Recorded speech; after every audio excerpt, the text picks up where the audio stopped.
Bonjour mes élèves, ce qui concerne la correction des exercices, on va les corriger ensemble au fur et à mesure. Je vais vous expliquer des notions. Alors, la première question, c'était définissez les notions suivantes. Alors, on a l'érosion comme première définition. C'est l'action qui conduit au départ de certains éléments de la roche issus de l'altération. Alors, on a parlé de l'altération beaucoup, on a parlé des mécanismes, on a parlé de la définition pas mal de fois. Alors, on est en train de corriger maintenant. D'accord? Deuxième question, ou bien la deuxième définition, éléments détritiques. Alors, les éléments détritiques qui nous donnent des roches détritiques en fin de compte. D'accord? Ce sont des fragments de roches préexistants d'origine diverse, d'accord? Alors, qui sont transportés par les agents de transport. À cause de l'érosion, ils ont été trouvés, d'accord, les éléments détritiques, et puis ils sont transportés par les agents de transport pour nous donner en fin de compte une roche détritique, d'accord? Sédimentation biochimique, on a deux termes, bio et chimique. Alors, elle est composée de deux choses, biologique et chimique. D'accord? C'est une sédimentation qui peut se produire lorsque les organismes vivants extraient des ions dissous dans l'eau pour former les coquilles et des os. C'est un exemple. On a beaucoup d'exemples pour les sédiments biochimiques. Ils sont biologiques et en même temps chimiques. Biologiques parce qu'ils sont constitués des coquilles et des os des animaux. Et chimiques, on a des ions qui sont dissous dans l'eau, qu'on peut les trouver dans ces sédiments. La diagenèse, alors c'est l'ensemble d'actions qui transforment un dépôt sédimentaire en roche sédimentaire solide. Alors c'est la dernière étape, avant le montée en surface, c'est la dernière étape du cycle sédimentaire. D'accord, c'est l'action qui nous donne une roche sédimentaire à partir des éléments, par exemple détritiques ou bien chimiques, quoi que ce soit. Il va nous donner une roche mère qui va aussi subir un cycle sédimentaire à son tour et ainsi de suite. Toujours, on a un cycle qui est bouclé. Altération, transport, altération bien érosion, transport, sédimentation, bien dépôt de sédiments, diagenèse, retour en surface, etc. D'accord? Alors la deuxième question, c'était vrai ou faux? La force du courant d'eau est liée à la pente du cours d'eau. Alors, est-ce que c'est vrai ou faux?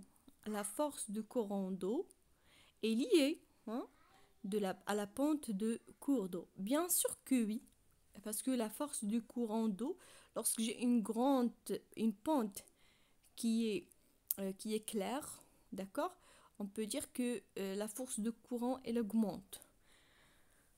C'est vrai. D'accord? L'évaporation des eaux marines ou bien marines au niveau des lagunes dans des roches calcaires. L'évaporation des eaux marines au niveau des lagunes ne donne pas toujours des roches calcaires.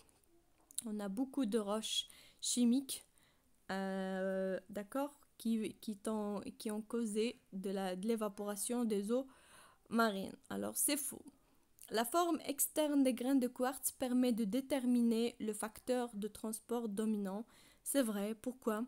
Parce que lorsqu'on a parlé de quartz, des éléments de quartz, je vous ai donné un tableau qui nous montre les différents types de quartz, de formes de quartz à cause de quoi?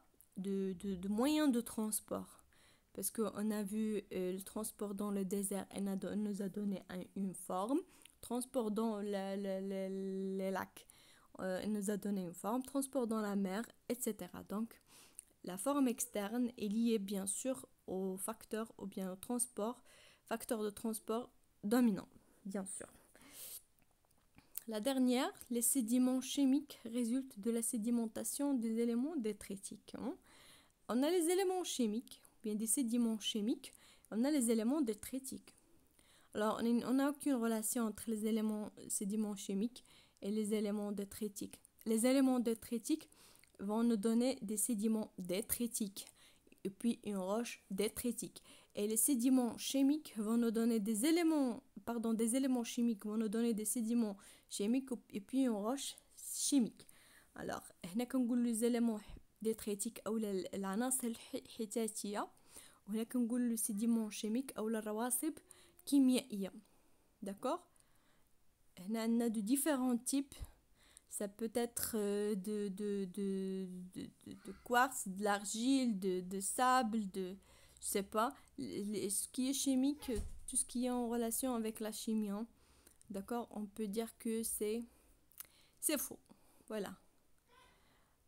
Question à réponse courte. Vous avez, quels sont les facteurs responsables de l'érosion des roches? J'ai trouvé des réponses qui ont dit, alors les facteurs, on a les facteurs mécaniques, les facteurs biologiques et les facteurs chimiques. Alors, ce sont les types d'érosion. On a une érosion chimique, érosion biologique et érosion mécanique. D'accord? Mais lorsqu'on parle des facteurs responsables de l'érosion, on parle des agents de l'érosion. On a l'eau, le vent, la glace, gel et dégel, etc. D'accord? L'eau, c'est un facteur de l'érosion. C'est le facteur majeur, j'ai déjà dit. C'est le facteur majeur de l'érosion. Puis le vent, on dit érosion éolienne. La glace, c'est l'alternance du gel et du dégel. D'accord? On a le gel alors l'eau qui passe de l'état liquide à l'état solide et le contraire. Alors B, citer les éléments constituant la carte topographique, hein, ce qui est en relation avec la leçon de la sortie géologique. Alors ici vous avez la carte topographique. Au niveau de la carte topographique, on peut trouver plusieurs choses, plusieurs constituants. D'accord. Parmi ces constituants, on a l'échelle, la légende, courbe de niveau, orientation, etc. On a le titre et puis on a d'autres choses. La dernière question a associé chaque notion à sa définition.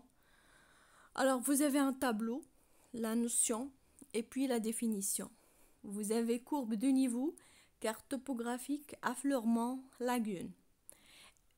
Étendue d'eau peu profonde séparée de la mer par un cours d'eau littoral. Roches qui apparaissent à la surface de la Terre, carte à échelle réduite représentant les reliefs d'une région donnée, une ligne formée par des points du relief situés à la même altitude. Alors, courbe de niveau, toujours avec la leçon, en relation avec la leçon de la sortie géologique.